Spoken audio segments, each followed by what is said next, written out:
Assalamualaikum warahmatullahi wabarakatuh. Alhamdulillah rabbil alamin. Wassalatu wassalamu ala asyrafil anbiya'i wal mursalin Nabiyina Muhammad wa ala alihi wa sahbihi ajma'in. Allahumma ati nafsi taqwaha wa zakkiha Anta khairu man zakkaha anta waliyuha wa maulaha. Amma ba'du. Ikhwatul iman, ikhwatul fiddin, a'azakumullah wa uhibbukum fillah. Alhamdulillah, summa alhamdulillah. Alhamdulillah ikhwan, kita sambung lagi majlis ta'alim kita ini, iaitu kita membaca buku daripada Al-Fadhil Ustaz Hairi Nuncik.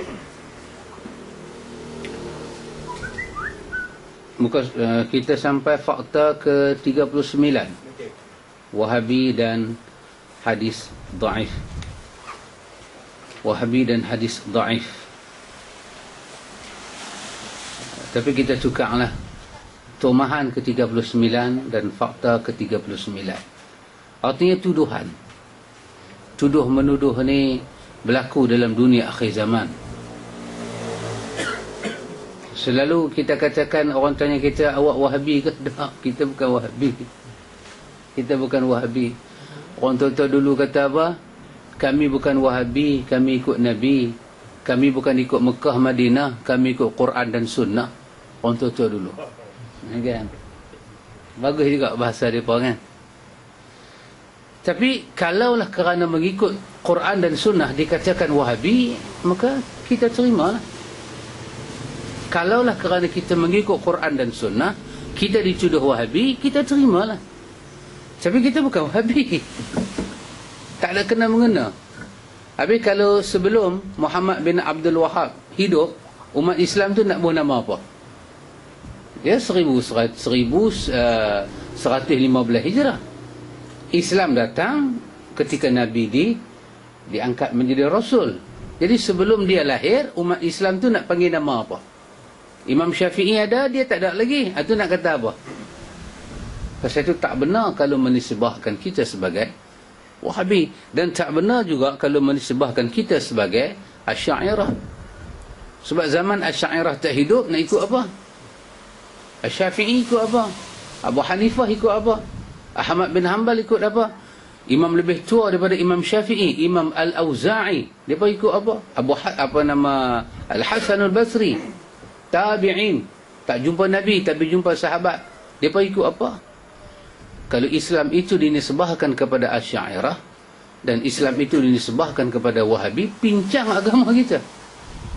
Habis pasal orang kata awak Wahabi, kita terima. Dah kalau itu dah hampa nak kata apa lagi? Bukan boleh tutup plaster mulut orang. Tapi demi Allah, kita tak akan redha dengan ucapan itu. Dan di hari akhirat nanti akan ada perbicaraan di hadapan Allah. Dan kita memaafkan orang yang menuduh kita dengan 1000 tuduhan, itu kita maafkan. Baik, orang kata Wahabi ialah mereka yang menghukum bid'ah, amalan yang bersumberkan hadis-hadis yang dhaif. Nak kenal Wahabi ni mudah. Apa dia? Depa ni hadis-hadis lemah tak pakai. Itu Wahabi. Ada Wahabi. Depa tu hadis-hadis lemah semua tak pakai. Baca satu hadis, depa tanya sahih ke tak? Sahih ke tak? Nak cam depa ni mudah. Mesti depa kata hadis sahih, hadis sahih. Betul ke? Betul ke lagu tu? Kita bertanya kedudukan hadis, kita automatically jadi Wahabi. Jadi sesat. Jadi terkeluar daripada Ahlus Sunnah. Lah di Malaysia Ahlus Sunnah dia panggil Aswaja. Aswaja, ada presiden, ada AJK, ada juru audit, ada semua. Siapa yang nanti tak tahu lah. Kalau Islam itu cara itu, habis punah ranah umat sebelum kita. Semuanya terkeluar daripada Ahlus Sunnah. Jika demikian ta'rif Wahabi, maka Imam Nawawi Asy-Syafi'i, Nawawi dipanggil Nawawi Asy-Syafi'i kerana dia ikut mazhab Syafi'i, rahimahullahu ta'ala, adalah Wahabi. Kerana Imam Nawawi menolak amalan yang dianjurkan oleh hadis dhaif. Ini kata kita punya muallif, kita punya penulis buku kita ini. Imam Nawawi dia buktikan Imam Nawawi pernah menolak hadis dhaif. Jadi adakah kerana kita tak pakai hadis dhaif kita jadi Wahabi?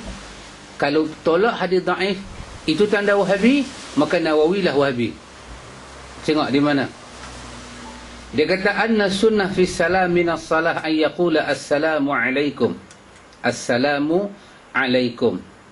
Baris itu silap. Assalamu alaikum warahmatullah.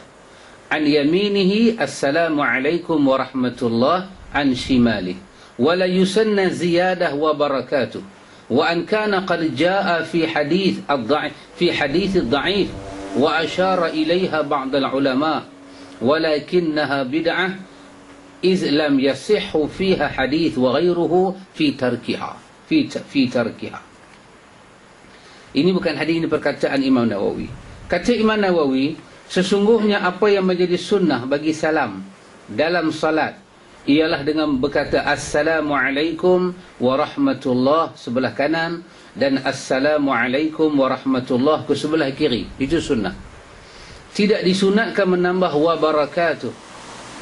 Ini sekalipun tambahan wa barakatuh dalam salat ini terdapat dalam hadis yang dhaif dan diisyaratkan oleh sebahagian ulama. Namun ini adalah bid'ah kerana tidak ada hadis sahih yang menganjurkan beramal dengannya. Bahkan yang sahih dalam hadis ini dan selainnya ialah meninggalkan tambahan itu. Nawawi bercakap tentang Assalamualaikum warahmatullah. Assalamualaikum warahmatullah. Tambah wa barakatuh di sisi An-Nawawi. Ada ulama lain kata boleh, tapi di sisi Nawawi dia kata jangan, sebab yang suruh tambah wa barakatuhu itu adalah hadis-hadis yang tak kuat di sisi Nawawi. Kata Nawawi, walaupun ada hadis lemah suruh kita tambah wa barakatuhu ketika bagi salam untuk sembahyang, bukan bagi salam di luar ni. Itu memang Nabi bagi. Assalamualaikum warahmatullahi wabarakatuh, itu Nabi bagi. Itu sabit. Tapi ni sembahyang ni. Masa sembahyang tidak ditambah dengan wa barakatuh. Ada hadis dhaif kata Nawawi suruh tambah wa barakatuh.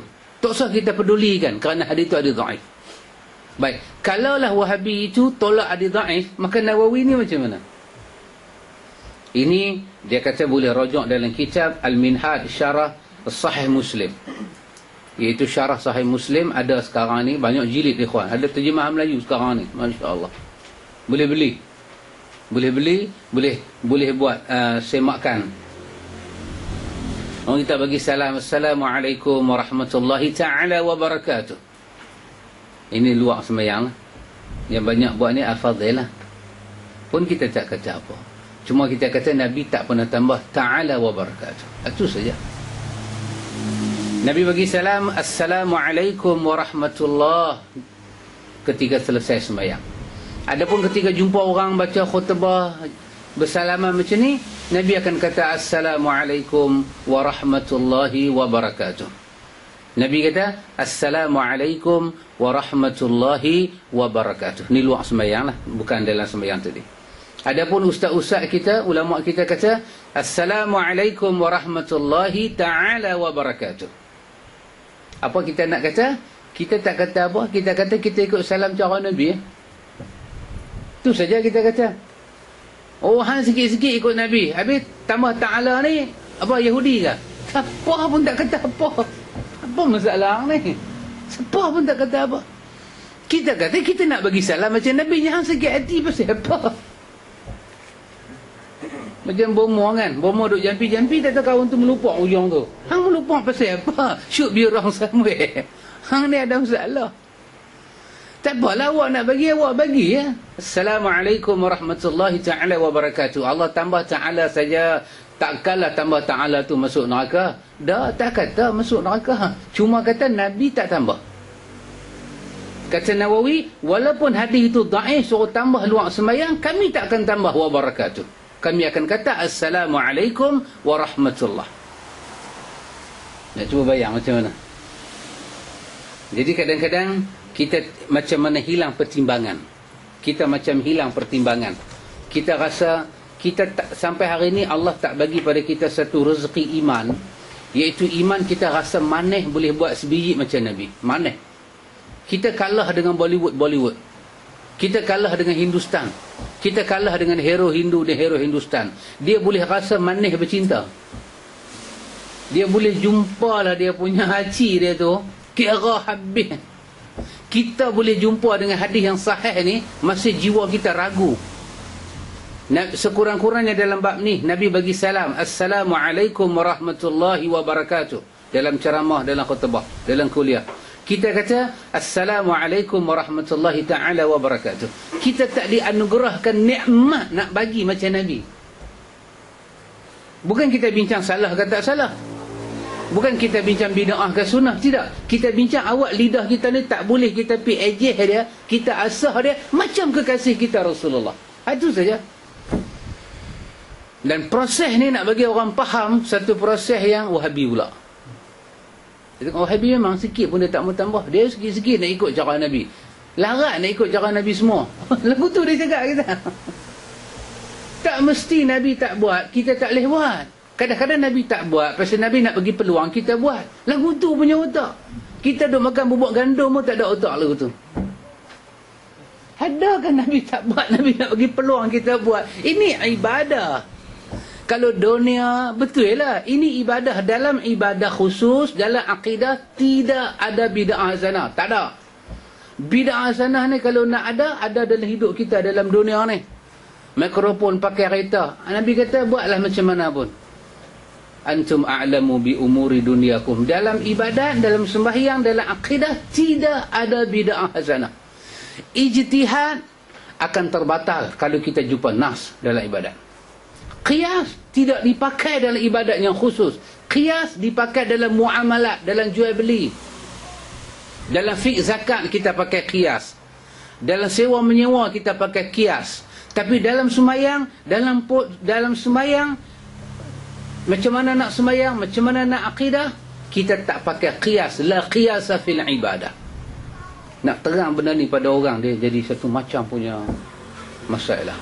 Baik, dalam kenyataan di atas Nawawi tadi, Imam Nawawi dengan tegas menolak, bahkan menghukum bid'ah. Kalimah bid'ah tu datang daripada mulut Nawawi. Cuba kita tengok teks yang Arab tadi balik. Teks yang Ustaz Hairi Nonci ambil daripada kitab Syarah Sunnah tadi. Antum tengok pada perenggan yang ketiga tu, ambil pada perenggan yang kedua ujung tu, wa in kana qad jaa fiha hadithu dha'if wa asyara ilaiha ba'd al-ulama walakinnaha bid'atun. Kalimah tu diungkap oleh teks An-Nawawi. Terjemahan Melayu dia, walaupun datang riwayat suruh tambah wa barakatuhu dalam semayang ni lepas bagi salam, walaupun riwayat itu ada tapi hadis dhaif, kata Nawawi tak usah ikut kerana hadis dia tak pernah sahih. Siapa tambah wa barakatuhu di sisi Nawawi, dan dia ini ulama Syafi'iyah, dia kata bid'ah. Dia yang kata. Tengok. Dia kata tadi, dia kata Nawawi dengan tegas menolak, bahkan menghukum bid'ah, menambah kalimah wa barakatuhu ketika kita bagi salam belah kanan belah kiri dalam salat. Dalam ucapan salam selepas mengerjakan ibadah salat, penolakan beliau ke atas tambahan kalimah wa barakatuhu ini adalah kerana dua sebab. Satu, kedhaifan dan kelemahan hadis. Kedua, ketiadaan hadis sahih yang menganjurkannya. Satu-satu ibadat kalau datang daripada sumber hadis yang dhaif, tak usah buat lagi. Cari dulu. Satu-satu ibadat kalau ada hadis sahih berbicara, buat macam mana hadis sahih. Mai hadis dhaif nampak macam berlain sikit dengan hadis sahih, maka tak boleh kita tinggal hadis sahih pergi ambil hadis dhaif, tak boleh. Kita tak boleh kata dalam hadis sahih cakap macam ni. Masalah ke apa? Masalah sebagai contoh, kita dapat anak, kita nak azan. Kita nak azan belah kanan, kita nak qamat belah kiri. Bila himpun semua hadis yang ada, yang Imam Ibn Qayyim bagi pandangan sikit, Syekh Nasaruddin Albani bagi pandangan sikit, adalah hadis Hasan bin Ali yang menceritakan Nabi azan sebelah kanan. Nabi azan sebelah kanan. Lagi satu hadis dhaif, dia kata Nabi azan belah kanan, Nabi qamat belah kiri. Maka tidak akan dimudaratkan anak itu oleh Ummu Sibyan. Maka ulama cantum. Ulama kata dalam bab ni ada hadis dhaif menyatakan azan belah kanan, qamat belah kiri. Tapi hadis yang lebih sahih kata azan sahaja belah kanan. Maka kata para ulama, yang kita nak amalnya ialah hadis yang sahih. Apabila ada hadis dhaif, ada hadis sahih dalam satu bab, carilah kita kepada hadis yang sahih, tinggalkan hadis yang dhaif. Maka bila kita dapat anak, kita azan sahaja dia, tak payah kita qamat.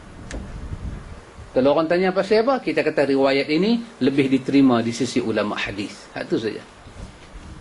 Lepas tu nak pergi jampi, lagi dia nak main lah tu, nak pergi basuh uri, bawa kunyit, bawa gambiak, bawa kapak, satu macam kopok deko dia keluar main pula. Bila ada hadis dhaif cakap satu bab, ada hadis sahih cakap satu bab, hak umat memilih yang sahih kepada Nabi. Dalam kenyataannya lain, Nawawi mengkritik golongan yang suka mengikut hadis-hadis yang dhaif dan meninggalkan hadis-hadis Rasulullah sallallahu alaihi wasallam yang jelas sahih dia. Beliau menulis di dalam muqaddimah kitabnya Khulasah Al-Ahkam. Nawawi pernah kritik. Tengok, yang Nawawi kritik ni siapa dia? Dia kritik orang yang suka duk pergi cari hadis lemah, tinggal hadis sahih. Hadis lemah, tinggal hadis sahih. Hadis sahih kata apa? Hadis sahih kata Nabi kalau bagi salam, Assalamualaikum warahmatullahi, Assalamualaikum warahmatullahi. Itu hadis sahih. Hadis yang lemah tak tentu hala akan cerita. Ni, dia pusing kepala, dia pusing tarik mai. Semua tu hadis-hadis yang lemah. Kita kata umat mesti mencari hadis yang sahih dalam beribadah kepada Allah. Dia kata apa salahnya dia lemah pun? Salah pasal ini ibadat khusus. Ini bukan jual beli. Ini bukan muamalat, ni ibadah. Ibadah ni mendekatkan diri pada Allah mesti pakai cara Nabi ya, cara orang lain tak boleh. Kata Nawawi dalam kitab dia tadi, sepantasnya bagi setiap orang yang berakhlak sesuai dengan akhlak Rasulullah sallallahu alaihi wasallam, mencontohi ucapan, perbuatan dan apa-apa yang didiamkannya dalam masalah hukum. Sepatutnya satu orang tu dianggap berakhlak ataupun dia nak repair akhlak dia jadi baik, apa dia kena buat? Dia kena bagi akhlak dia sesuai dengan Nabi. Apa maksud dia? Dia kena bagi ucapan dia, perkataan dia, bacaan dia, semua dia buat ni hatta diam sama dengan Nabi. Nabi diam, dia diam. Nabi sebut, dia sebut. Nabi tak buat, dia tak buat. Itulah contoh orang yang nak jadikan akhlak dia macam mana akhlak Nabi. Adab dan semua cabang-cabang Islam. Dan hendaknya dalam hal ini, setiap orang berpegang kepada dalil sahih serta menjauhi dalil yang dhaif. Ini kata Nawawi. Cari yang sahih dulu. Yang sahih ni berlambak ada. Sahih Bukhari ni, Abdullah beli Fathul Bari. Beli Fathul Bari, tu dia berdepar tangan.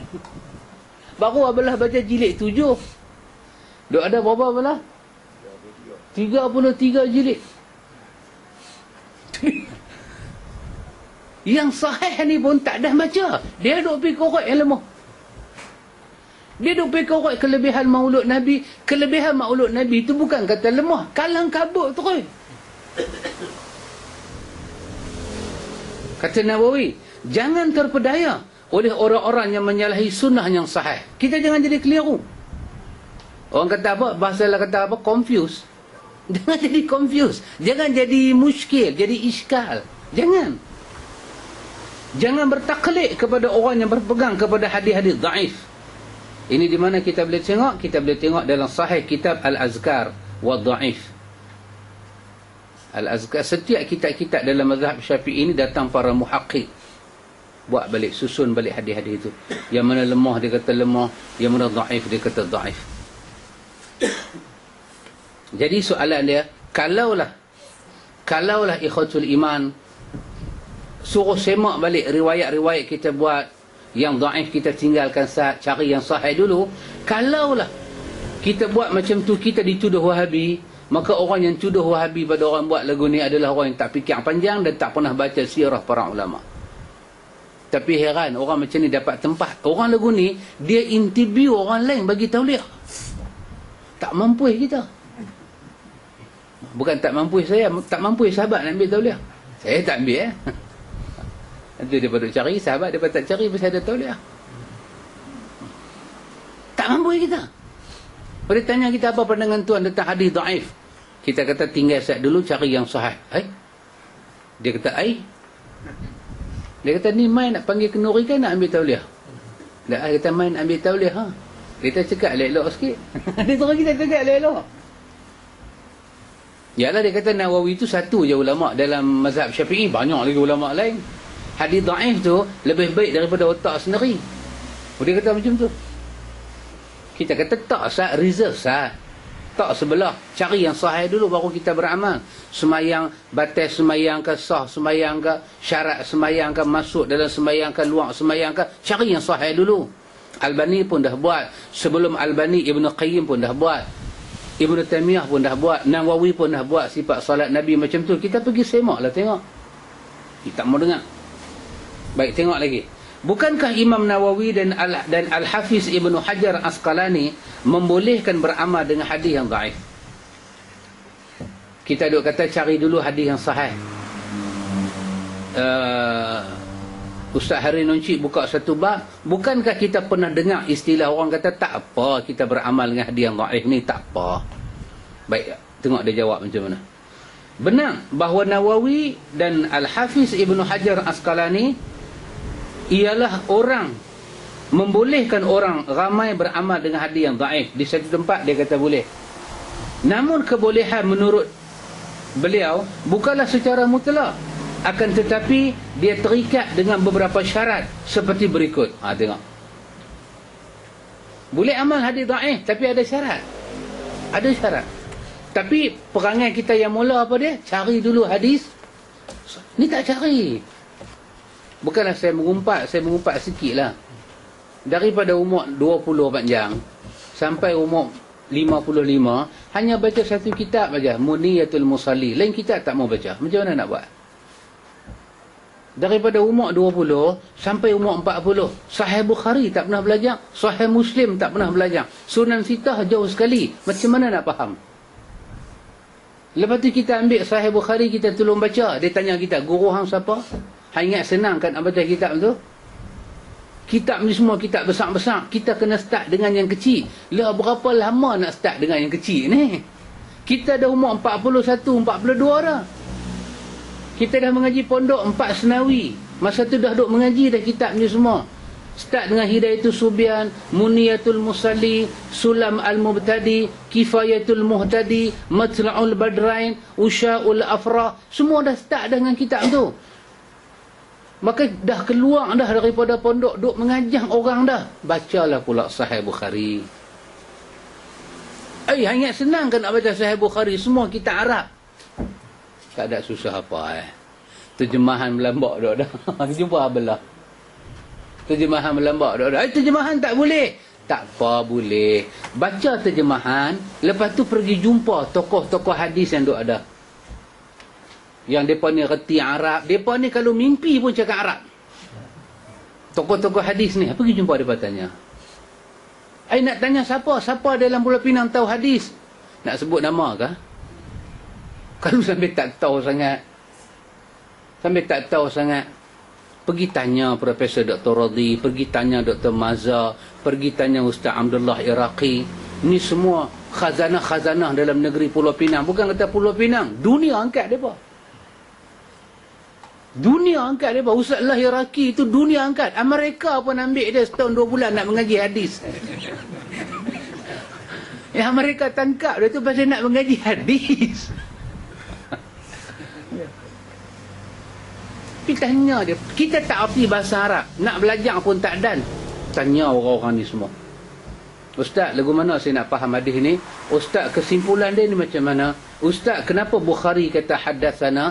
Kenapa Bukhari kata akhbarana? Apa beza haddatsana dengan akhbarana? Apa maksud matan-matan ni semua? Apa dia sanad, Ustaz? Kenapa hadis ni ada perbezaan? Kalau berjumpa dua hadis yang berbeza, macam mana kita nak buat? Depa ni boleh tolong kita. Depa ni boleh tolong kita. Ni yang saya boleh duk cakap dengan sahabat sepatah dua ni pasal saya duk pergi tanya kat depa ni lah. Mana saya tahu benda ni semua Pak Amin? Tanya Ustaz Abdullah Iraqi, tanya Dr. Rodi, tanya Dr. Mazhar. Pasal apa? Depa tu PhD hadis. Depa doktor hadis. Kita ni tiap-tiap bulan duk pergi ambil ubat kecil manis, kita ni pesakit. Depa PhD hadis. Macam mana kita nak petikai depa? Depa PhD hadis. Kita belajar sampai mana? Bila kita tak ada ilmu, orang putih kata unknowledge. Kita tak ada ilmu, kita segah orang. Tengok. Macam mana nak amal dengan hadis-hadis yang dhaif ni? Satu. Hadis dhaif diamalkan dalam rangka meraih fadailul a'mal, keutamaan atau kelebihan yang dianjurkan oleh suatu amalan yang terbit berdasarkan hadis yang sahih. Dalam kata lain, hadis dhaif tak boleh berdiri sendiri dalam mensabitkan sesuatu tata cara ibadat, melainkan terdapat dalil sahih yang mengisyaratkan tata cara amalan tersebut. Dengan mengutip penjelasan Ibnu Hajar, Al-Hafiz Ibnu Hajar Asqalani rahimahullah berkenaan dengan syarat beramal dengan hadis yang dhaif, Imam Sakhawi menulis an yakuna mundarijan tahta asli amin fayakhruju ma yukhtara bihaitsu la yakunu lahu aslu aslan. Ada kesilapan huruf. Hendaklah amalan itu tercangkup oleh suatu dasar dalil yang bersifat umum, sehingga amalan yang diada-adakan tidak memiliki dasar yang umum hukum, yakni tidak memiliki dalil, sama sekali tidak dimaksudkan di sini. Hadis dhaif macam mana kita boleh amal? Hadis dhaif yang telah pun ditetapkan cara buat dia oleh hadis yang sahih. Bukan hadis dhaif tu sendiri menetapkan. Hadis dhaif tu dia dhaif, tapi hadis sahih ada macam tu, baru yang dhaif tu boleh diambil. Saya ingat pernah nak terang ke orang terang di sini sahabat boleh faham, orang-orang yang nak faham boleh faham. Itu Nabi Allah Musa pun baca doa agar Rabbi syrah li sadri wa yassir li amri wahlul 'uqdatam min lisani yafqahu qawli. Firaun ni bukan bodoh, tapi masalah tak boleh faham. Nabi Allah Musa ni bukan gopoh, tapi nak berjumpa dengan orang yang tak boleh faham ni, dia jadi semak perut. Rabbi syrah li sadri, bagi sikit lapang dada. Dia tengok-tengok muka kita, dia kata mai dah, puak-puak sahih mai dah. Tak. Kita bukan takut kat dia. Dia cakap lagu tu, bulu rumah kita jadi menyacak. Kita punya emosi kita ni bergelombang, jadi macam mana tsunami. Dalaman kita ni dia dah jadi berubah dah. Dia punya besar. Pasal itu Nabi Musa tak takut dengan Firaun, tapi Rabbi syrah li sadri, bagi lapang dada ya Allah, aku nak jumpa depa ni. Aku nak jumpa depa ni semua. Wa yassir li amri, hang bagi mudah urusan aku. Oh, Nabi Allah Musa tak tahu sangat ke? Dia Rasulullah. Wahlul 'uqdatam min lisani yafqahu qawli. Ni takut lidah ni pergi cakap silap. Saat ni dia pegang hujah kita tu, ada kita tengok hang sendiri pun dah baca teks silap. Ya Allah, hang bagilah apa yang boleh jadi beku lidah aku ni, angkat sampai kalau dia tak faham, keliling-keliling dia tu boleh faham. Itu cara kita nak amal hadis yang dhaif. Yang kedua, hadis tersebut memiliki kecacatan yang ringan di sisi para ulama hadis. Adapun hadis yang berada di bawah tingkatannya, seumpama hadis yang terlalu lemah ataupun hadis palsu, maka dia merupakan bid'ah yang tercela di sisi syarak. Hadis yang martabat dia terlalu lemah, tak boleh amal. Yang kita boleh nak amal hadis lemah ni, lemah sikit-sikit. Lemah sikit-sikit. Yang para ulama tu bagi syarat dia. Kalau hadis tu palsu, tak boleh. Siapa ziarah kubur aku dapat pahala sekian-sekian, Nabi kata. Hadis tu bukan kata lemah, palsu, tak boleh amal. Siapa amal juga masuk neraka. Pasal tu kita nak kata kita nak kata sesuatu daripada Nabi, kita kena semak. Kita kena semak, ikhwan. Tadi dia sebut berakhlak kita dengan sunnah Rasulullah ni. Kata Imam Ibn Hajar, syarat muttafaqun alaihi an yakuna ad-dha'if ghairu syadid fayakhriju min infiradi min al-kadhibin. Syarat yang disepakati oleh seluruh ulama, muttafaqun alaih. Syarat yang ulama hadis pakai, hendaklah hadis itu tidak terlalu lemah. Dengan demikian, hadis-hadis yang hanya diriwayatkan oleh para pendusta, pemalsu hadis, orang-orang yang dituduh berdusta, dan orang yang banyak melakukan kesalahan dalam periwayatan hadis, tidak dimaksudkan dalam hal ini. Ini kata Imam Ibn Hajar Asqalani, dinakal oleh Imam As-Sakhawi. Hadis-hadis yang bermasalah, yang para ulama kata rawi dia pernah berbohong, rawi dia kami tak kenal, rawi dia majhul, berlaku perselisihan ulama. Satu ulama kata dia ni okey, satu ulama kata tak okey. Maka dalam kaedah dia, diambil kata tak okey daripada kata okey. Ni dalam ilmu jarah dan ta'dil. Didahulukan penolakan daripada pengambilan kalau dia dikritik. Hadis-hadis yang daif ni mestilah hadis-hadis yang dia seolah-olah mai nak bagi satu syarahan kepada hadis-hadis yang sahih. Hadis sahih tak bercakap lagu tu, dia seorang aja bercakap lagu tu, nanti sah. KIV sah dia tu.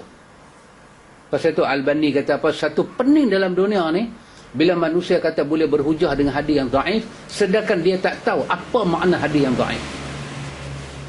Kadang-kadang dalam duk hujah hadis yang daif tu, dia pemasuk palsu.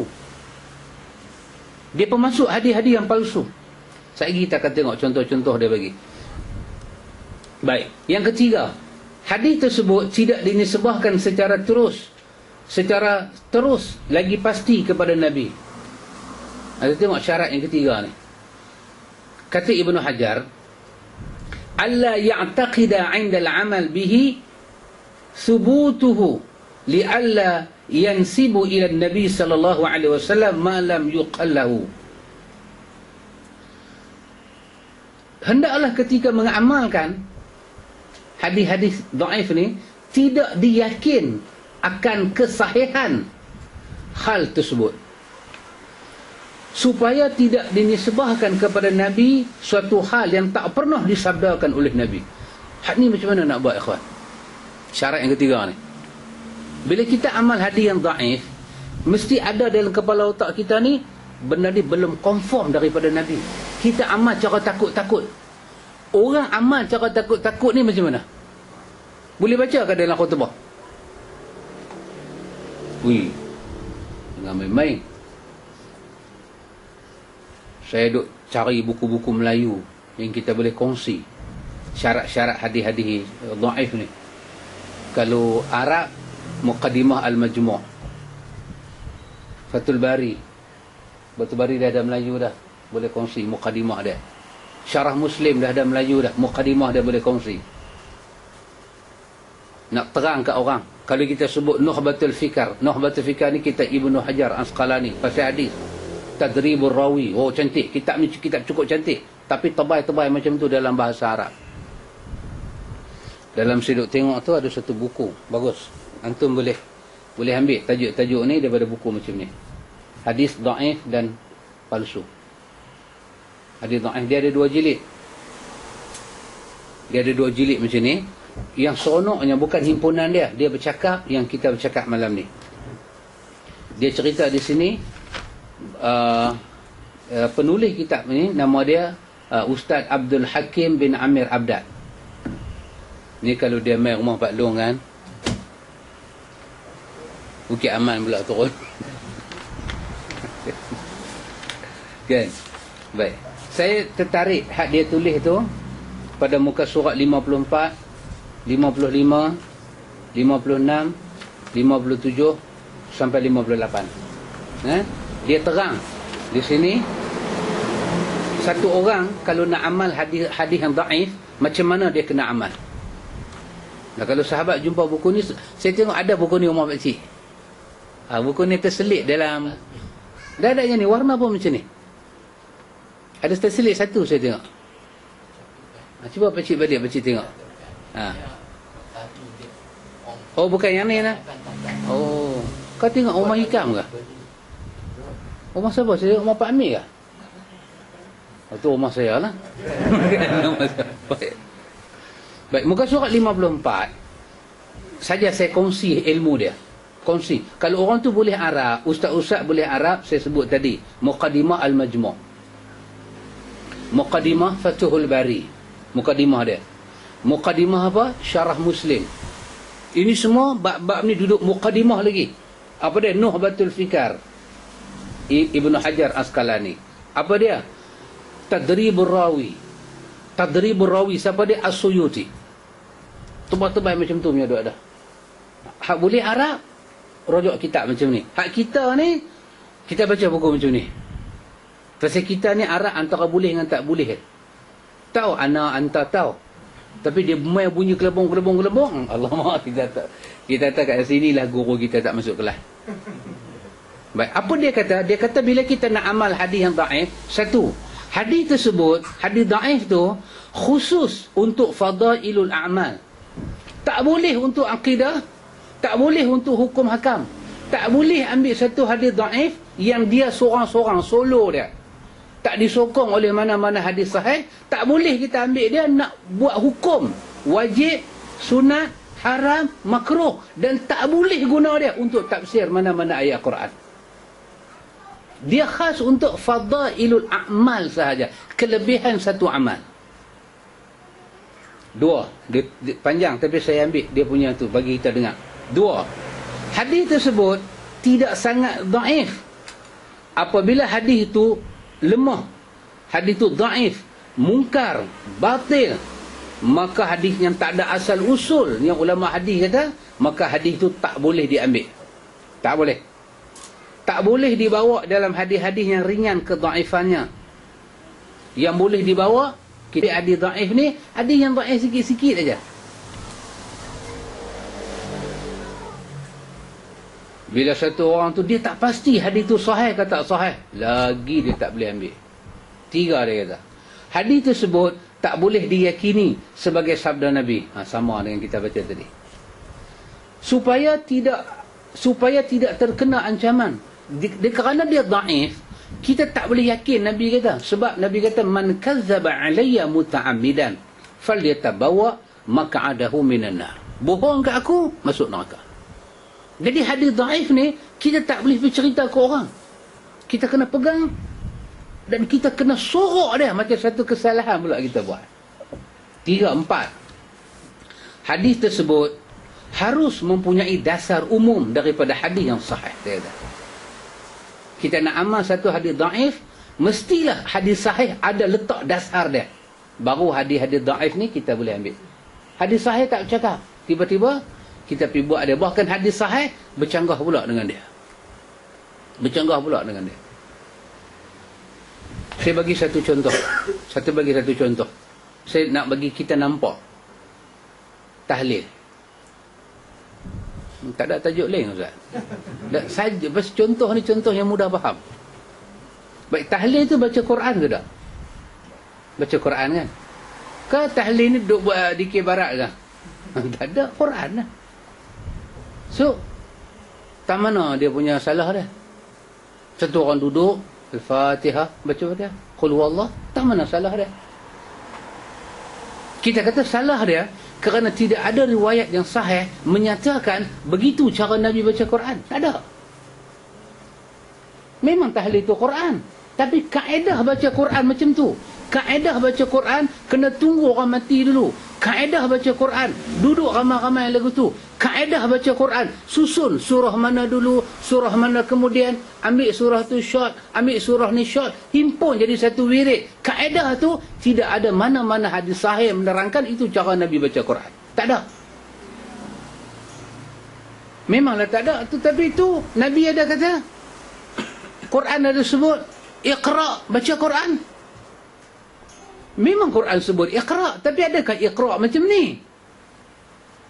Jangan dilarikan, jangan dipesongkan makna tu. Hadis sebut macam-macam pahala baca Quran. Hadis sebut pahala baca Quran. Pahala baca Quran lah. Bukan potongan-potongan ayat Quran. Kita boleh baca ayat Quran secara potong apabila Nabi baca macam tu. Lepas sembahyang kan, kita baca Qul huwallahu ahad, Qul a'udzu birabbin falaq, Qul a'udzu birabbin nas. Apa saya faham baca pula? Yang itulah kami duk baca dalam tahlil. Kerana ada hadis sahih kata 3 surah ni Nabi baca lepas sembahyang. Dan kita baca pun tempat dia dalam sembahyang, lepas sembahyang. Bukan kita baca masa orang mati. Bila duk main dalam kepala kita, gangguan-gangguan, orang duk dengar suara-suara, Tuhan ni ada ke tak ada. Budak-budak muda lah suka kena. Lebih-lebih kalau dia duk makan ganja daripada awal, dia pergi tinggal, ada mai suara-suara ni. Dia duduk seorang-seorang, suara tu tanya kat dia, jangan sembahyang, jangan sembahyang. Apa nak buat? Nabi kata, baca Qul huwallahu ahad. Nabi kata, ludah belah kiri 3 kali. Tu. Apa sebab boleh baca Qul huwallahu pula? Pasal Nabi buat. Habis yang kami duduk ni, cara hang buat tu Nabi tak buat. Dia tak boleh faham. Dia kata memang Nabi tak buat. Tidak bermakna kita tak boleh buat. Pasal Nabi nak bagi peluang kita buat. Kita kata, kita tak pakai idea tu. Idea tu kita tak pakai. Baik, yang kelima dia kata apa dia? Hadis tersebut tidak boleh dimasyhurkan. Menurut Ibnu Hajar, ni saya baca buku ni, apabila hadis-hadis dhaif dimasyhurkan, yakni diangkat ke permukaan sehingga dikenal oleh umat, nescaya akan terkena ancaman berdusta atas Nabi. Siapa-siapa yang beramal dengan hadis dhaif, yang sikit-sikit masalah dia tadi ni, dia tak boleh meruah-ruahkan pada orang. Semalam saya ada amal hadis dhaif lah. Tak boleh. Sebab hadis sahih tu, hadis yang dhaif tu belum diyakini 100%. Dia daripada perkataan Nabi. Yang boleh kita nak terang pada orang ni hadis sahih. Kalau hadis dhaif yang boleh pakai pun ni syarat dia, antum bayang kalau hadis palsu, boleh pergi cakap kat orang. Dia kata sikit, dia kata ramai mereka telah menyebarkan dan memasyhurkan hadis-hadis lemah, sangat lemah dan palsu, hingga umat lebih kenal hadis-hadis lemah daripada hadis-hadis yang sahih. Alangkah terfitnahnya kita hari ini. Yang keenam dia kata apa? Kewajipan memberi bayan. Bila satu orang tu baca hadis lemah, kewajipan dia memberi bayan. Memberi apa? Penjelasan tentang kedhaifan hadis-hadis lagu ni. Kalau tidak, mereka terkena ancaman menyembunyikan ilmu dan dia diancam oleh Nabi masuk neraka. Dia baca satu hadis dhaif, dia tak beritahu dhaif. Dia kata janji hadis dhaif ke, sahih ke, ini semua derajat saja. Yang penting di hadis. Dia telah masuk dalam kutukan Allah. Yang ketujuh dia kata apa dia? Dia kata bila baca hadis-hadis yang lemah ni, mesti baca dengan nada yang diragukan. Dikatakan, diriwayat daripada Nabi. Tak boleh kata Nabi telah bersabda. Tak boleh. Kena kata ada riwayat yang disandarkan kepada Nabi. Baca tu menunjukkan orang putih kata not sure. Tak boleh kata dalam satu hadis Nabi ada bersabda, yang tu nama dia sabit, yang tu nama dia sahih, kukuh. Kena baca dengan perkataan, Pak Mik, saya nak abang lah, depa kata. Itu hadis itu lemah lah tu. Pak Mik kata betul-betul, saya pun tak tahu Pak Mik. Betul lah saya. Auta depa, auta lah saya Pak Mik. Yang tu cara baca hadis yang baik. Depa kata Nabi ada kata, diriwayatkan, dikatakan, ada satu hadis dikatakan Nabi kata. Awak hang cakap macam tu punya ampung, punya ringan. Nak buat macam mana? Dia dhaif. Supaya orang yang dengar tu jadi cuak nak pakai. Macam tu. Jadi ini dalam buku ni dia letak tujuh syarat satu orang tu beramal dengan hadis yang lemah. Antum bayang, adakah orang-orang yang duk amal dengan hadis yang lemah ni dia lepas 7 syarat ni?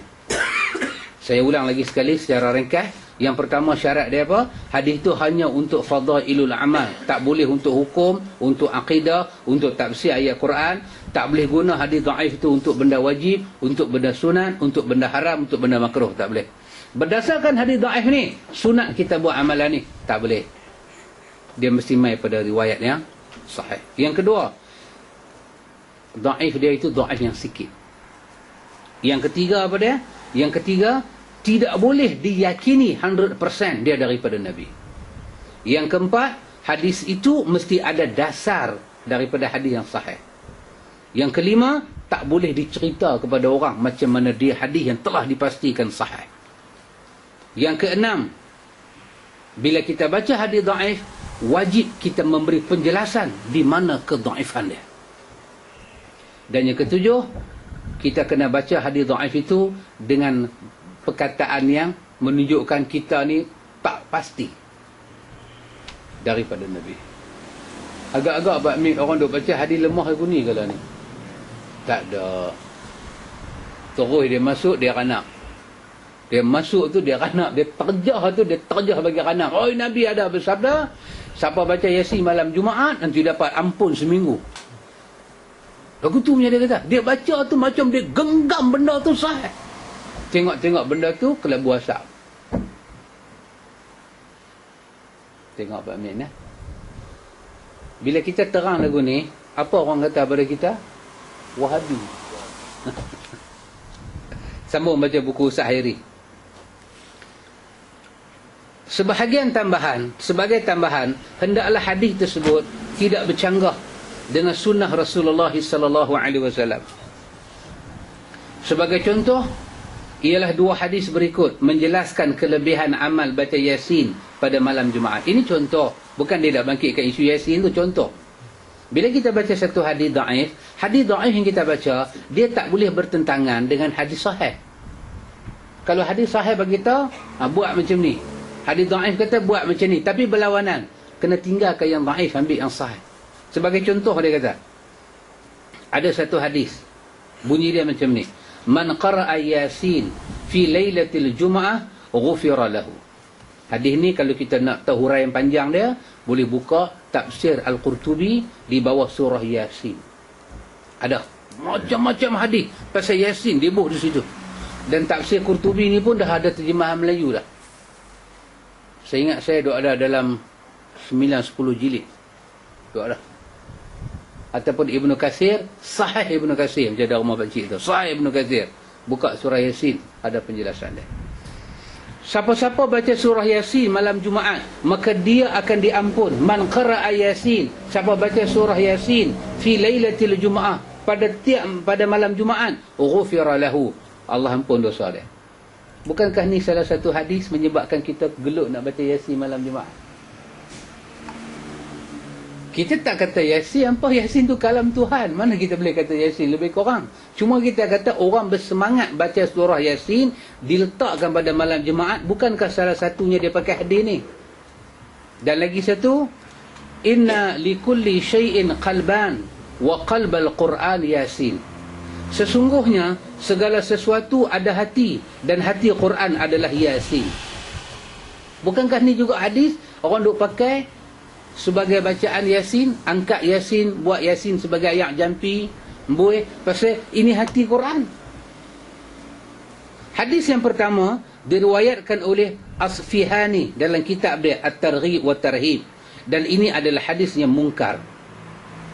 Hadis ini hadis mungkar, bukan kata dhaif, palsu. Hadis yang kedua pula adalah hadis yang sangat lemah, dipanggil dhaif jiddan.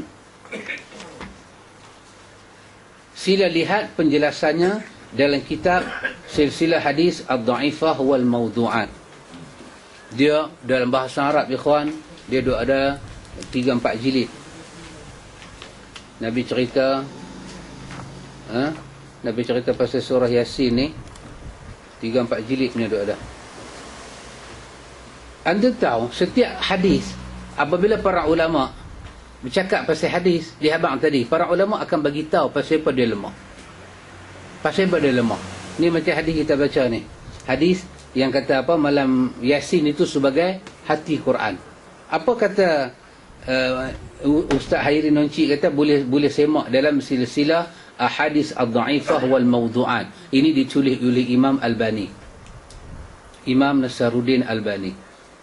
Dia hantar WhatsApp kat saya, muka Imam Albani, muka Syekh Utsaimin, muka apa Alu Syekh, muka bin Bas, muka Syekh Muhammad bin Abdul Wahab. Lagi satu dua orang siapa. Lepas tu kawan yang berkeluar Facebook tu kata ni semua kapiang. Udah. Puai Haji dia. Terutama bapa kapiang ni Muhammad bin Abdul Wahab. Lepas tu dia buat apa? Dia pergi draw pula. Dia kata cuba tengok mata Albani, cuba tengok mata bin Bas, cuba tengok mata Usaimin, cuba tengok mata Al-Syekh. Semua ni mata-mata tak ada nur. Lagu ni menyadah. Lagu ni menyadah. Orang buat rakaman dalam radio apa? Radio Aikim ke radio apa ke? Ha?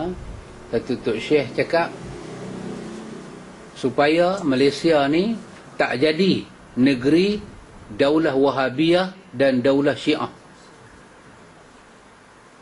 Godam Syekh Muhammad ni letak martabat kapiang. Itu dia ikhwan. Tak tahu mereka kata puak-puak Wahabi ni mereka ni lah suka mengkapiakkan orang. Tiba-tiba hakikat dia kena kapiak Wahabi. Ini yang kata lidah ni tak ada tulang.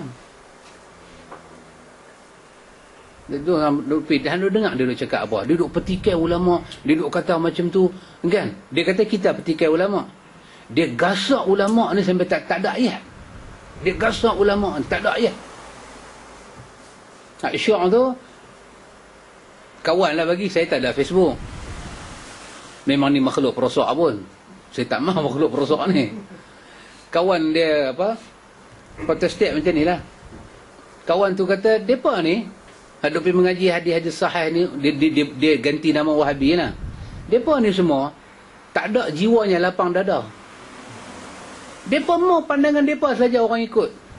Mereka ambil ulama yang kata tak boleh, tak boleh, tak boleh. Mereka ambil ulama yang kata bid'ah, bid'ah. Ramai lagi ulama kata boleh. Dia bagi contoh kunut. Memanglah ada ulama kata tak ada kunut, tapi ramai lagi ulama kata ada kunut. Pasal apa tak boleh ra'i orang? Itu dia kata. Hakikat dia macam mana jadi? Hakikatnya, kalau kita pergi mengajak masjid, kita yang tak boleh terang dalil kita, dia boleh terang dalil dia. Hakikat dia macam tu, Pak Mek. Hakikat dia apa dia? Jangan berpecah. Tapi yang jadinya apa dia? Yang jadinya kita ikat tangan kawan tu, kita ikat kaki kawan tu, kita belasah. Lepas tu kita kata, jangan berkelahi. Lah, yang duk kena godam ni siapa dia? Hakikat jadi macam tu. Cuk badak pun ada, cuk udang pun ada, cuk kodok pun ada. Sahabat nak makan mana, ambil. Kawan tu pun ambil cucuk, dia tu ambil karipap, kita tampak tangan dia. Why you take karipap? Hang suruh aku pilih, ada 3 kan, aku ambil lah karipap. Memang aku suruh pilih, tapi kena makan cuk kodok juga. Habis apa makna pilih ni? Dia ni bukan tak lapang, tak ada dada tu. Dengan dada, dengan bulu dada pun tak ada. Jangan pecah belah umat. Tapi siapa yang duk kena godam? Yang duk keluar di radio, yang duk balon cukup-cukup dalam radio ni siapa? Siapa duk balon gasak cukup-cukup? Ini hakikat dia, kawan. Ini hakikat. Ni surah. Kita bagi penjelasan. Pasal apa yang dikatakan Yasin, hati Quran itu, hadis itu adalah hadis yang lemah. Pasal apa? Pasal hadis ni riwayat At-Tirmizi. Pasal dalam hadis ni ada satu rawi nama dia Harun Abu Muhammad, dan dia ni Syekhul Majhul. Ulama hadis tak kenal dia. Ulama hadis tak kenal dah. Bahkan kritikan-kritikan yang berlaku di kalangan ulama hadis menyatakan di antara rawi yang ada dalam hadis ni adalah Muqatil bin Sulaiman, dan dia dikritik sebagai pendusta hadis. Jadi kita habang tadi, bila satu hadis dikritik, satu rawi dikritik, walaupun ada orang membela rawi itu, dalam disiplin ilmu hadis, dia kata kritikan itu didahulukan daripada pembelaan demi nak menjaga hadis itu. Itu disiplin dia. Orang tak mau dengar. Dia tak mau dengar, dia balon cukup-cukup. Dia kata apa mereka ni, dah dia tak mau sepasal.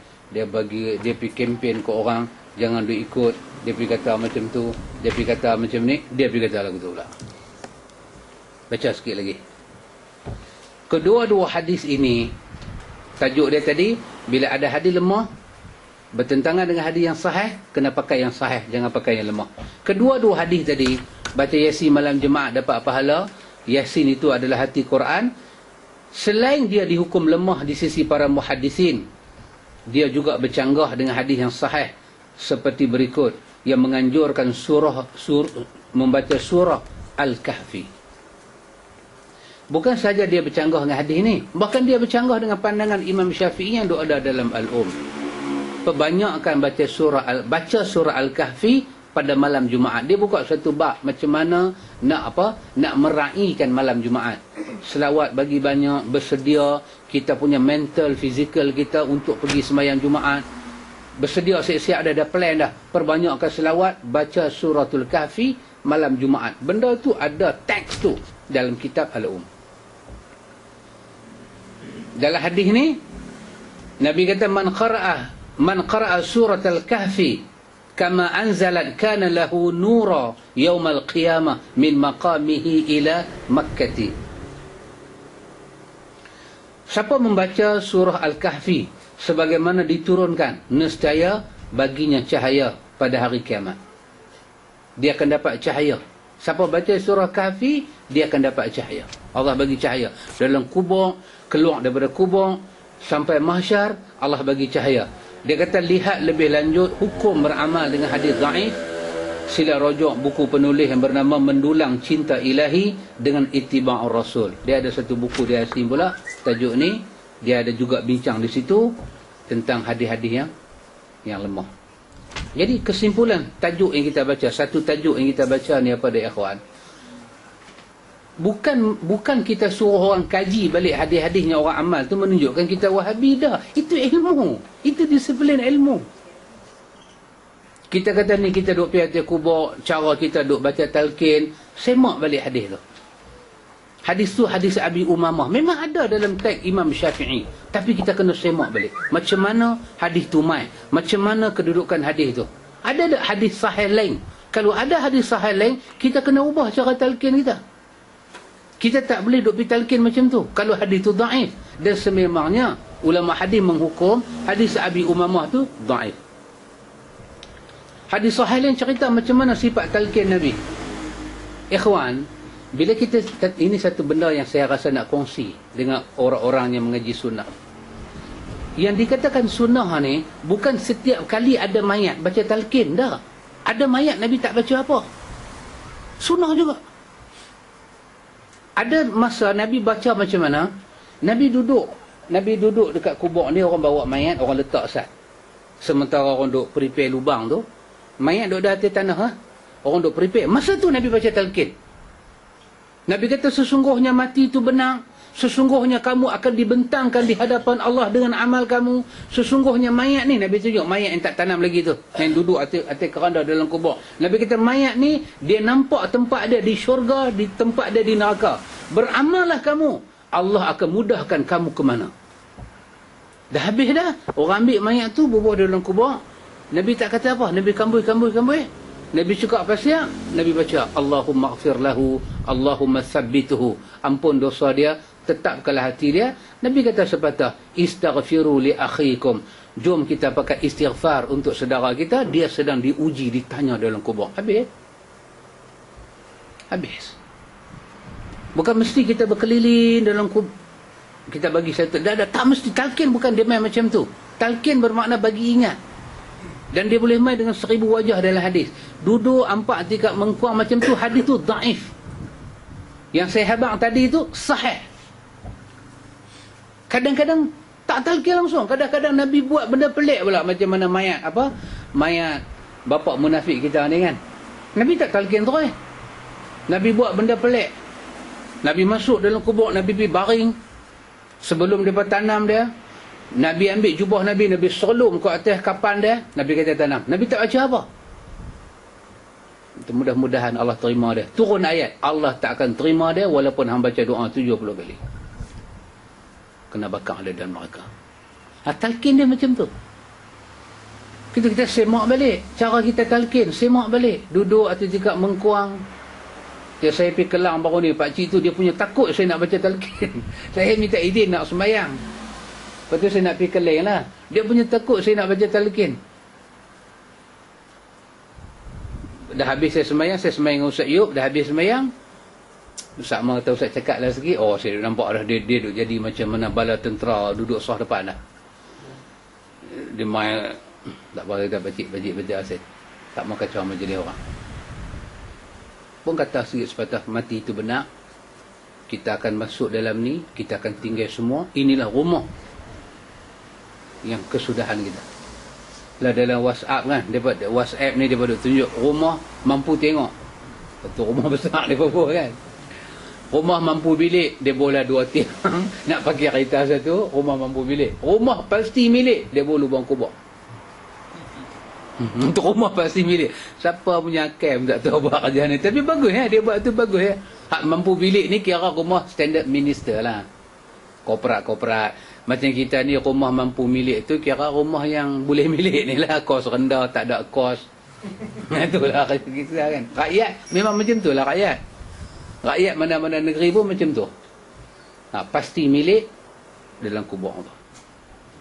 Itu ikhwan berkaitan dengan tajuk yang kita baca pada malam ni.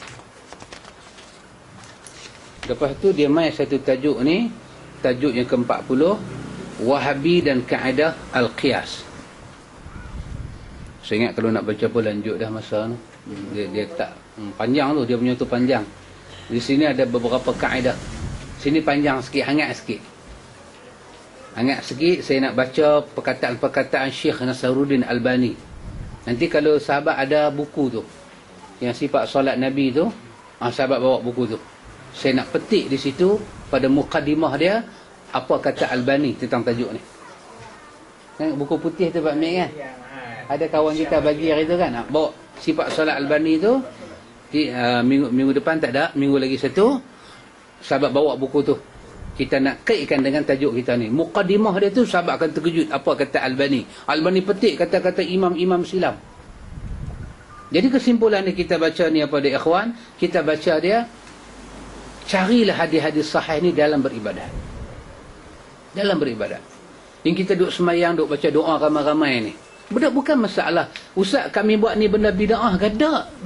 Bukan masalah salah. Masalah dia pasal apa tak mau cari Nabi ajak semayang macam mana. Berterusan ke?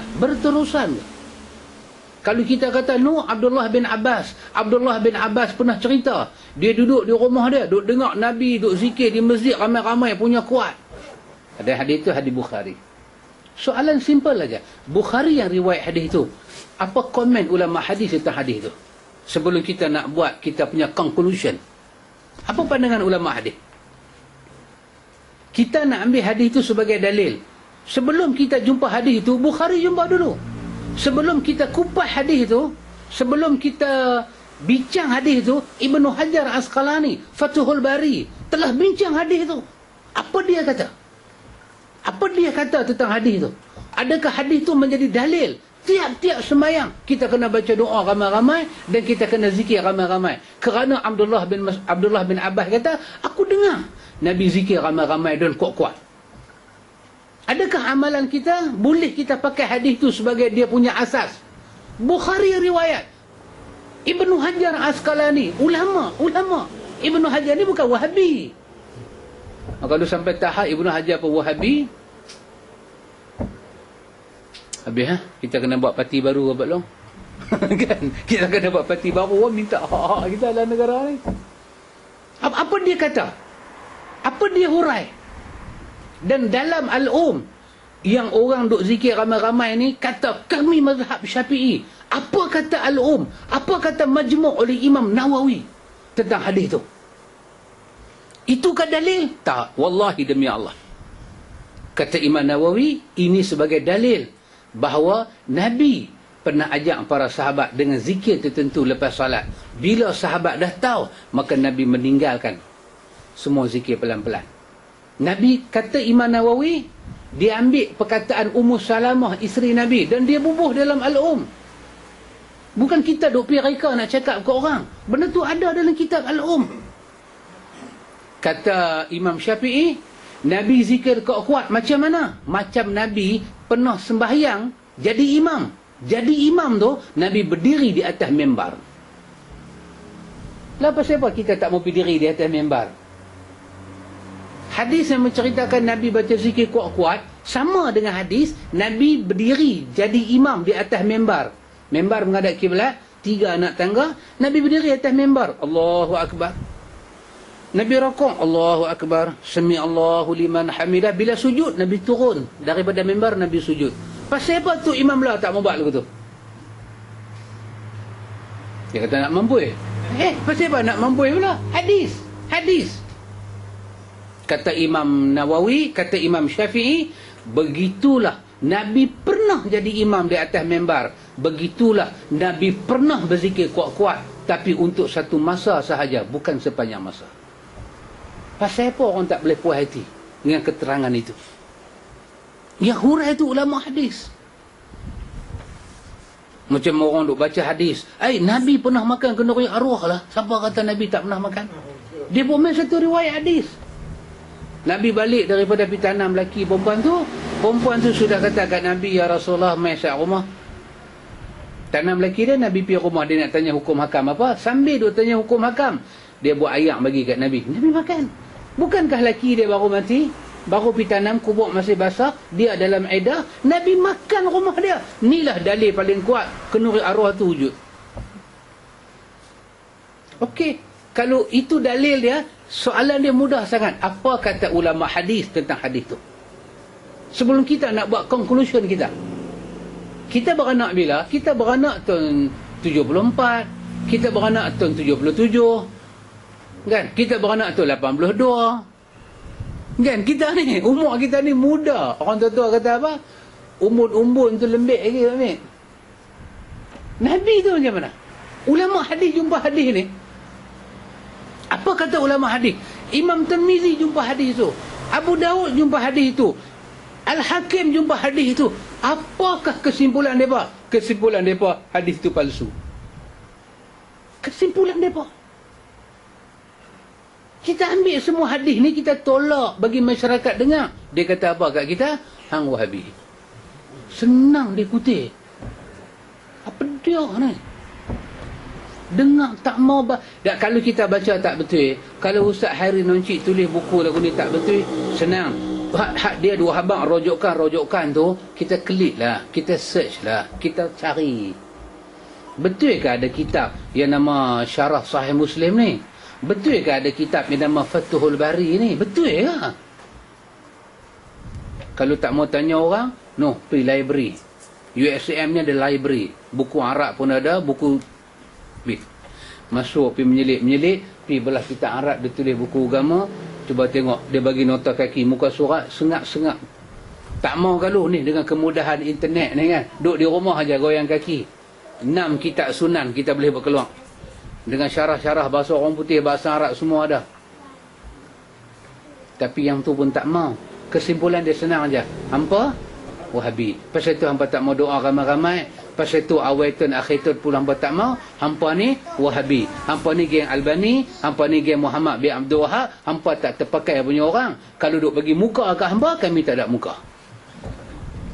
Orang Melayu kata apa? Bagi muka mau apa Pak Mik? Mau paha. Kan? Bagi betih mau paha. Lepas bagi paha, dia mau paha pula.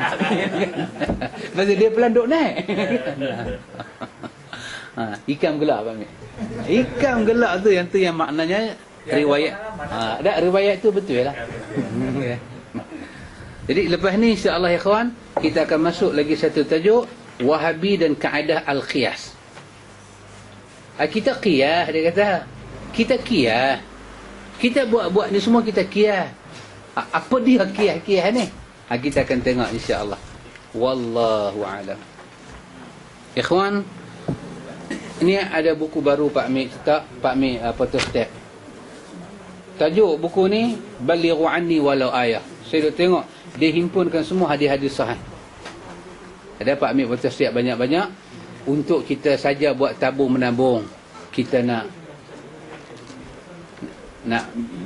infak, nak beli kipas sikit, nak beli lampu sikit. Ni semua jasa Pak Long. Ni semua jasa Pak Long. Tapi saja kita nak infak sikit. Kita punya sebelah kita ni, dengan sahabat beli buku ni, kita kira infak. Kita kira infak. Subhanakallahumma wa bihamdika asyhadu an la ilaha illa anta astaghfiruka wa atubu ilaik. Assalamualaikum warahmatullahi wabarakatuh.